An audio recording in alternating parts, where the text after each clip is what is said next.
तो दादा नदिया के पार में जिस तरीके में आपने भोजपुरी किरदार पकड़ा, वो एक्सेंट पकड़ा, मतलब आप महाराष्ट्र में पले बड़े हैं जी। तो वो इतना बखूबी कैसे पकड़ा था आपने, कैसे हुई थी उसकी कास्टिंग? नहीं, कास्टिंग तो खैर इसलिए भी हुई थी क्योंकि मैं राष्ट्रीय का एक एक्टर था।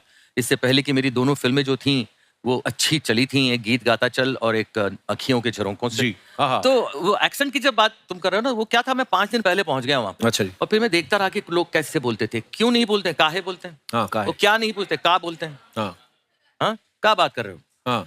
अच्छा, ये पूरी फिल्म भोजपुरी नहीं थी, एक्सेंट और डायलेक्ट हम लोगों ने वो अवधि थी। अवधि का डायलेक्ट लेने की कोशिश की। अच्छा, दादा का एक और गाना है जो सारी दुनिया बड़ा प्यार करती है, आज भी लोग इतना गुनगुनाना पसंद करते हैं। कौन सा? बड़े अच्छे लगते हैं। दादा ये गाना जब आप गा रहे थे, दिमाग में मैम की तस्वीर थी? नहीं? उस वक्त नहीं। कहाँ गा रहे थे, कब गा रहे थे? जब फिल्म में गाए थे तब तो मैं बस छोटी सी स्कूल में जा रही थी, अच्छा। 8, 9, 10 साल की बालिका बधू